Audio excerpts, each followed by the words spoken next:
All right, today we're going to be talking about what the hell is an MQL, and it rhymes, so that's nice.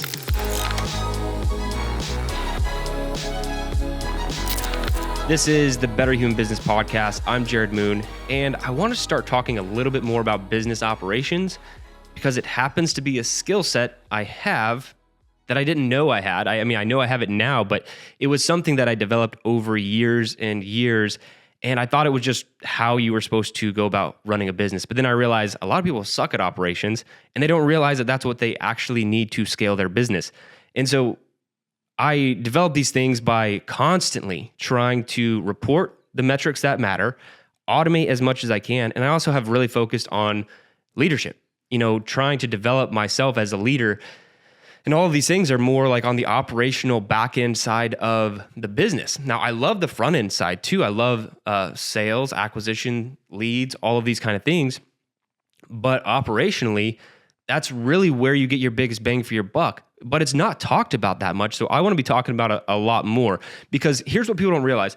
You learn to sell and market your product, and it's super important. And I would say that that's what's serving like 90% of what people are buying out there. It's like, yeah, here's how you can get more leads. Here's how you can get more customers. Here's what you can do on Instagram to get more email addresses or more DMs or what. Like that's predominantly what people are focused on selling out there, and that's also as business owners what we want to consume because that's sexy. The back end operational stuff is not sexy, and I get it, but selling things gives you some financial freedom. Operations gives you time freedom. And once you realize, hey, I can give you more and more money. Let's just say you scale up, but you have the best product. A lot of people want it, but ultimately you're the only person who can sell it. You're going to be unhappy eventually. You're not going to want to be stuck selling the thing, right? You're going to have to learn how to back out of that. And you're going to do that through operational leadership. You're going to do that through operations, through automation, through delegation, all of these things, all these skills that we're not building as entrepreneurs a lot of time because we're so focused on just trying to get more leads and get more customers. So today kind of kicks off me talking a little bit more about operations, but I don't want to talk about the entire operations of a business in a podcast. So I'll do this, throughout this podcast talking about different operations. And today I want to talk about what the hell is an MQL? So let's dive into that a little bit more. So an MQL is a marketing qualified lead, and it is a beast of a thing to track, to know what it is. In your business, you have to set your own parameters. So I can't even say this is the specific thing that's an MQL, but I can give you a lot of tips and tricks. So if we are looking at the front end of the business, you have leads coming in, right? A lead is anybody who has given you their contact information. So this could be name, email address, name, phone number, all three: name, email address, phone number. Basically, you have permission to contact this person. Congratulations, you have a lead.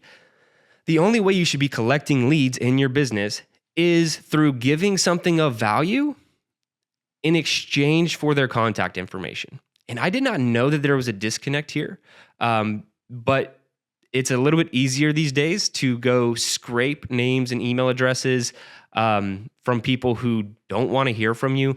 Those aren't actually leads. Those are just contacts that you procured somehow. And so I would never utilize that kind of strategy in my marketing or in my communications. So ultimately, a lead is someone who's given you permission to contact them. Now, there's this gap where some sort of magic happens between them being a lead to them becoming a customer. What's in between there? And there are two different stages that we don't really focus on as entrepreneurs, and that's marketing qualification and sales qualification. I'll talk about sales qualification at a different time. Marketing qualification is simply what have they done? What marketing materials have they consumed in order to become qualified? Meaning they have consumed enough of your content. They understand enough of your process. That is a marketing qualified lead. And so what you can do, and you can utilize tools like HubSpot or ConvertKit or any of these things where you can kind of track someone's customer journey. I always tell people to start with data. So you're like, hey, I have customers. How do I know what led them there? Well, if you can see what they have opted into. Like if they opted into a specific download on your website, or you were giving, you did something in person and you collected it. Like what happened, what needs to happen for them to become a marketing qualified lead, meaning they're ready. Because here's the deal. When you start to scale leads, initially you'll have a lot of referrals. You'll have people who are just interested in your product. But if you continue to scale, you'll get more and more leads who are just like right on the cusp. They're right on the fence. They're in that discovery phase. They don't really know who you are. They don't know what you do. And to be honest, they could probably care less, but they've shown enough interest to give you their contact information. And so when they do that, you need to start focusing on how do I qualify them from a marketing standpoint, as opposed to how do I turn this lead into a customer? Because that's not always what's going to happen. So typically they have to consume a certain amount of material. This could be a certain amount of pages they need to visit on your website. If you have a lot of information on your website about your process, about what you do, maybe they need to download certain things. Maybe it's an ebook. And the level of marketing qualification is different for every business. Some people, if you sell something that's very inexpensive, it's not a big decision on their part, they might need one marketing email and then they'll click a link and they'll buy. But a lot of people need more than that. And so they might need to check out your YouTube channel, consume some content. They might need to open a certain amount of emails, click a certain amount of links. They need to do all of these things. And so it's like going on a first date and then trying to get to marriage, right? It's like, how do I reverse engineer this? It's like, well, I don't want this to take years. So how do I speed up that process? And now you can start to reverse engineer that in your nurture sequence and how you communicate with your customer. So if you're like, okay, well, marketing qualified lead in my business is that they've downloaded one thing, whether this is ebook or you sent them something, some informational material, they visited 3 pages on the website, boom, that's done. Let's call that an MQL for your business. Now, you're not just going to sit there and hope that that happens. You're going to reverse engineer an MQL to the best of your ability. So if someone gives you their contact information, however that is, and you're like, well, I know these things typically work in producing a customer, you're going to speed that up. So you're going to immediately email them the ebook, your process, whatever it is, your unique method.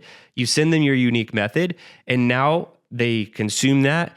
Obviously, you'll have call to action all throughout this process, whether that's in the emails, a soft call to action, you have it in the ebook that you send out, your educational material, you have all of those things. Now they're starting to consume that. And then you have further nurture emails that are going to send them back to your website to get those 3-page views you said that they needed. Now they've done all the things. It doesn't mean they're going to immediately turn into a customer, but you're starting to move them in the right direction. They're starting to understand who you are. They get to know you. They get to like you. They get to trust you. When they're doing all these things, they know, like, trust you. They understand your unique method. You are pushing them from just being a lead, a person who's just simply given you permission to contact them, to a marketing qualified lead, meaning they've consumed, and typically it should be like a CMQL, content marketing qualified lead, because they are consuming content. That's just the world. That's the game these days. It doesn't matter what type of business you run. So ultimately, they are becoming qualified through your marketing materials, which is typically content. They understand your unique method. They know, like, and trust you. Now they're ready for that next stage, whether that's being a sales qualified lead or whether that is ultimately becoming a customer.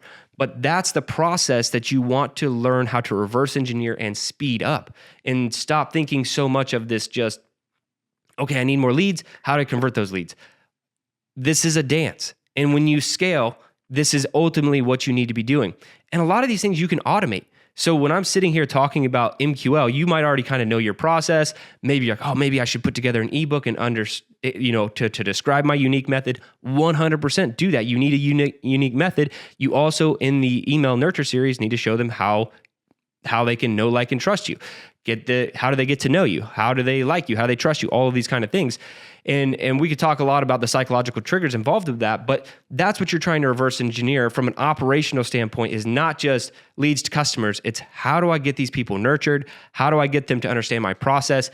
And that makes your selling process so much easier. And that's what people don't understand. Like, just because you can get someone on a sales call, or you can get them to come in, for like an evaluation, or like whatever it is, whatever your sales process is, you want those conversations to be easy.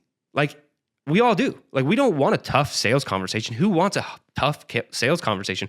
The sales conversations we want as business owners are the ones where people come in and they're like, no, I'm good. I pretty much understand it. I wanted to like make sure I knew everything and get signed up properly. That's the conversation you want to have. And if you want to have easy sales conversations, you do that through marketing qualification. You do that through content marketing. You send them all these information. You have the nurture process, and then you be patient. You have to be patient in this process as they are nurtured and as they learn more and understand more. So that's something I want you to start thinking about in your business. Is it easy to set up? No, you have to go look at data. What did my previous customers do? But ultimately, if you want to have a better business operationally, you need to start focusing on one of these aspects in your throughput process. And I say start focusing on MQLs today, and it will make your sales conversations a lot easier in the future. Try harder.